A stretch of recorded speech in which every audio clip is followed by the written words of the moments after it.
When we talk about self-development, what does it actually mean to develop the self? We tend to use the terms self-development, personal development, or even personal growth interchangeably. And they all seem to be attached to this idea of expansion, or maybe evolution, improvement, and I think self-improvement as well. There's another term that we can use interchangeably with all of these ideas. But do we actually know what it is that we are improving or developing or expanding? In other words, what is this self that actually needs working on? Do we actually know who we really are in order to decide that this self needs improving? And so I think here is a really big problem when it comes to the realm of self-development. Many people have no clue who they truly are or what it even means to refer to the self. So if we don't know who we really are, then how are we able to judge whether it needs expanding, improving, developing, or any of these other ideas? Now, for sure, humans are programmable. We kind of generally tend to accept these days that society programs us with its ideals. We are constantly bombarded with things through the media that are trying to sway the way we think, shall we say. And as well as being programmable, we are also channels or conduits or vessels for consciousness.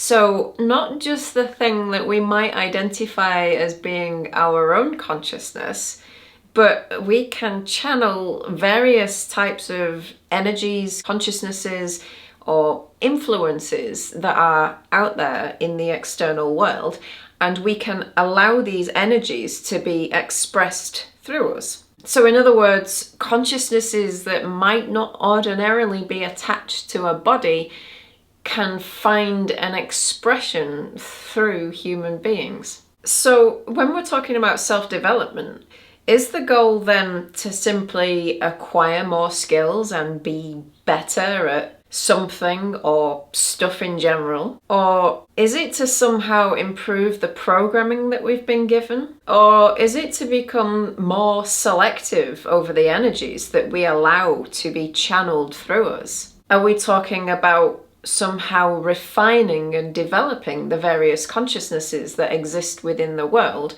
so that when they do get channeled through us, they maybe come out in a more palatable or acceptable way? Or are we actually talking about finding, emphasis on the finding, and then developing the self, the true self, the self that is buried under multiple layers of programming and traumas and stagnant energies and various consciousnesses or aspects of mind? So in other words, if your goal is self-development, do you want to develop the vessel? By which I mean, do you want to develop the body and the mind, or maybe one or the other? Or are you actually talking about developing the true self, the thing that is hiding underneath all of those layers? I thought I should explain that I'm making a distinction between the true self and the authentic self. So the true self I am taking to mean the eternal, immortal aspect of you, the part that some people might refer to as a higher self. Whereas the authentic self is basically the character that you are playing during this incarnation. So the authentic self is connected to the body and the mind, the aspect of mind that is associated with this body. So the authentic self includes things such as your likes and dislikes and the things that you genuinely believe in. And of course, personal development can be done with the sole aim of just uncovering this authentic self, because that is also buried under layers. But the true self resides at a much deeper level than the authentic self. In order to get to the true self, you first have to find the authentic self, but then you have to keep going. There's more work to be done. You need to make sure that your focus is in the right place. So if you go into self-development with the focus being on the vessel, and of improving the body and the mind in an expansive way, then you're going to miss out on what it means to actually discover and connect with the true self. And therefore, you will never be able to develop the self because you are focusing on expanding something that is covering the self. So instead, the focus has to be on uncovering the self. It has to be on peeling away the layers and identifying what actually doesn't belong to you. And then once you've done this stripping away activity, what you are left with is the self. And then you can begin this expansive process and this process of growth after you have first had a period of contraction in stripping away, if that makes sense.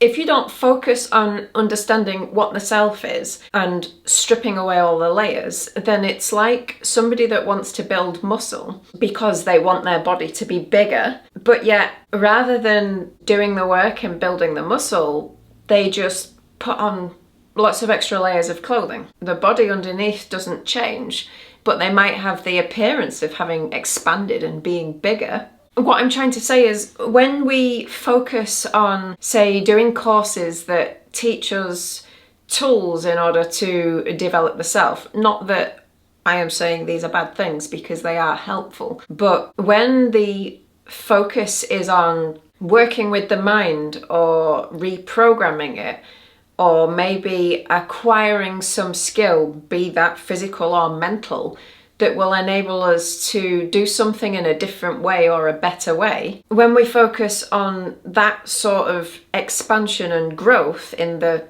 self-development area, it's just the equivalent of putting more clothes on. So yes, you are expanding in a sense, but no, you are not expanding the self.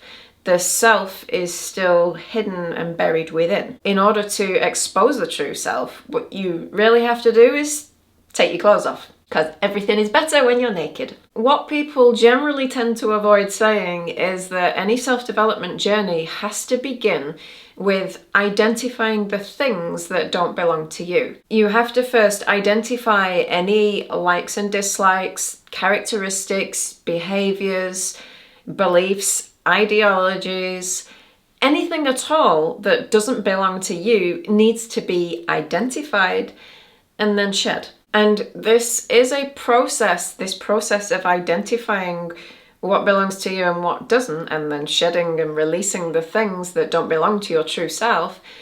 That is a process that takes a lot longer than people would like to admit. I would actually say for some people that in itself can be a lifetime's work. But once you're in a position where you've peeled away those layers and then you've witnessed and come to fully understand the true self that lies underneath, then you're in a position to be able to judge whether or not you want to develop it, whether or not you want to expand it and allow it to grow. But until you reach that point where you've rejected anything that literally doesn't belong to you or isn't yours, any programming that you've got an attachment to, until you've removed all of that, you can't be in a position to judge the true self because you don't know it and you haven't met it. And that is okay, because I would say that most people are in that position. It's okay not to know who you really are. I know society would lead us to believe otherwise. For example, you see this with children. By the time they're maybe 16 or 18, they're expected to know who they are and how they want to spend the rest of their life. And that is absolutely ridiculous to put that onto somebody that is still essentially a child mentally. I mean, I still don't know what I want to do when I grow up. This path to uncovering the true self and the journey of self-development is a very personal one, hence the name personal growth, I suppose. And I think, unfortunately, it's a lonely journey for the individual. They just have to find what works for them and what doesn't. They have to do it all in their own time. Most importantly, it's not something that you can rush through. It's probably something that in some sense, even though you might make contact with your true self. This idea of peeling away these layers, I think, is something you will have to battle with for the rest of your life, because you are, unless of course you go and live in the mountains in the middle of nowhere like a hermit, you are always going to have to battle with society and the issues, shall we say, to be polite, that society might project onto you. You are constantly going to be faced with situations where you will have to decide, is this me? Is this something that I like? Do I want to engage with this? Do I want to take it on? Is it a part of me? Do I need to accept it? Do I need to reject it? And so I would also say that the journey of self-development begins with the acceptance that firstly, it might never be over, and secondly, it's definitely going to be a lifelong process.